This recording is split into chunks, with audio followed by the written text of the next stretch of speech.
There sounds unceasingly a nightmare roaring and flapping, and a faint, distant baying as of some gigantic hound. It is not dream. It is not, I fear, even madness. Far too much has already happened to give me these merciful doubts. St. John is a mangled corpse. I alone know why, and such is my knowledge that I am about to blow out my brains for fear I shall be mangled in the same way. Down unlit and illimitable corridors of eldritch fantasy sweeps the black, shapeless nemesis that drives me to self-annihilation. By what malign fatality were we lured to that terrible Holland churchyard? I think it was the dark room legend. The tales of one buried for 5 centuries, who had himself been a ghoul in his time.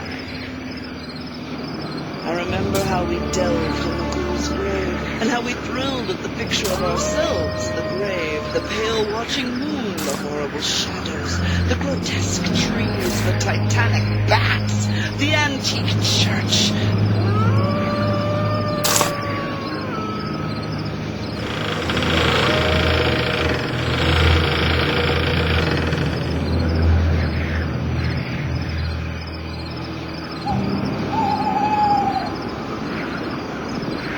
In the coffin lay an amulet of curious and exotic design, which had apparently been worn around the sleeper's neck. Immediately upon beholding this amulet, we knew that we must possess it. This treasure alone was our logical pelf from the centuried grave. Seizing the green jade object, we hastened from the abhorrent spot. We thought we saw the bats descend in a body to the earth we had so lately rifled, as if seeking for some cursed and unholy nourishment. But the autumn moon shone weak and pale, and we could not be sure. So, too, as we sailed the next day away from Holland to our home, we thought we heard the faint, distant baying of some gigantic hound in the background. But the autumn wind moaned sad and wan, so we could not be sure. I cannot reveal the details of our shocking expeditions, or catalogue even partly the worst of the trophies adorning the nameless museum we prepared in the great stone house where we jointly dwelt, alone and servantless.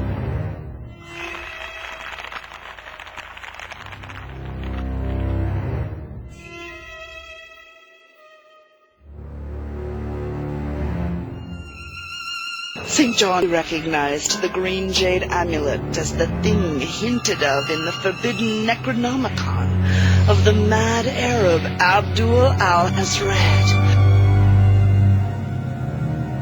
Our museum was a secret room, far, far underground, a blasphemous, unthinkable place, where, with the satanic taste of neurotic virtuosi, we had assembled a universe of terror and decay to excite our jaded sensibilities.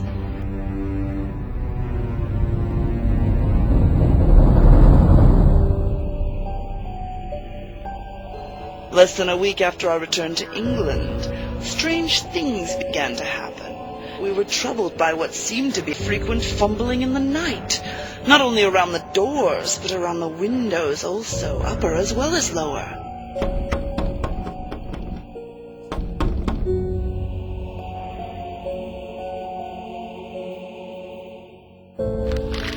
Bizarre manifestations were now too frequent to count. Our lonely house was seemingly alive with the presence of some malign being whose nature we could not guess. And every night that demoniac baying, always louder and louder.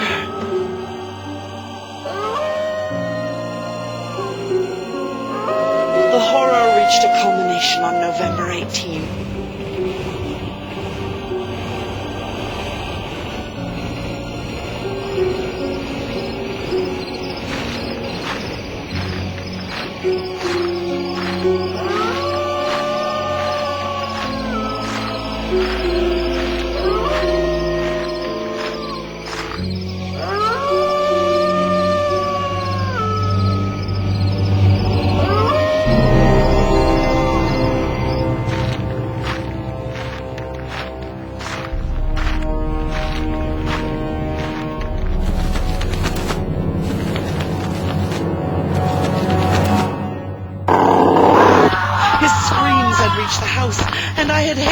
terrible scene in time to hear a whir of wings and see a vague black thing silhouetted against the rising moon.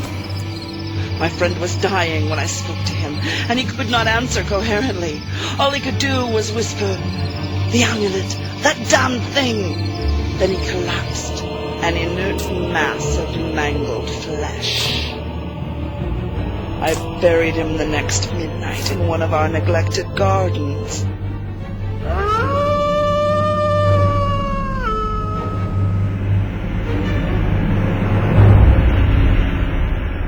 Being now afraid to live alone in the ancient house on the moor, I departed on the following day for London, taking with me the amulet after destroying by fire the impious collection in the museum.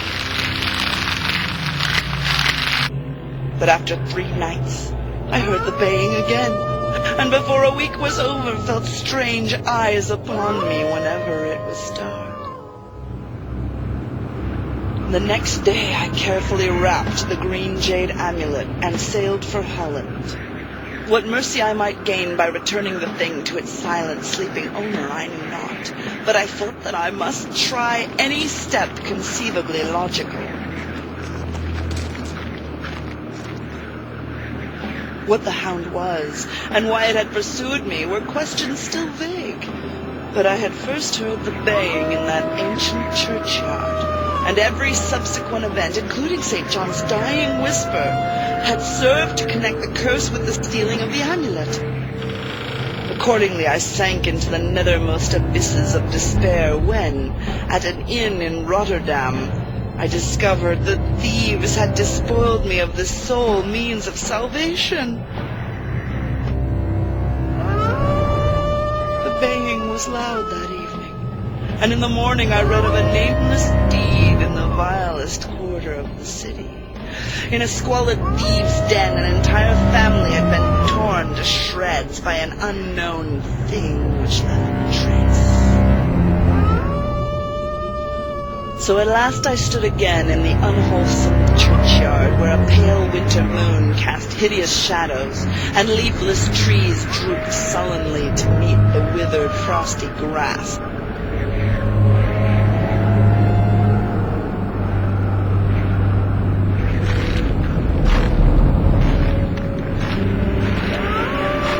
Baying was very faint now, and it ceased altogether as I approached the ancient grave I had once violated, and frightened away an abnormally large horde of bats which had been hovering curiously around it. I know not why I went thither unless to pray, or gibber out insane pleas and apologies to the calm white thing that lay within.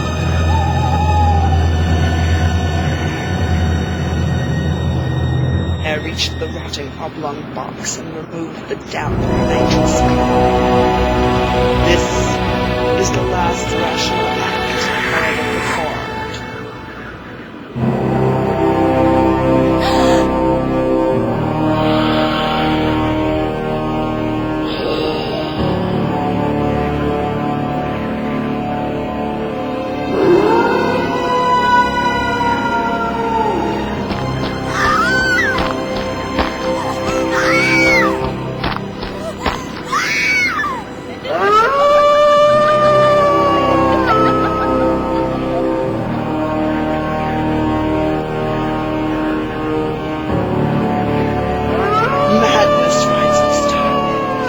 Claws and teeth sharpened on centuries of corpses.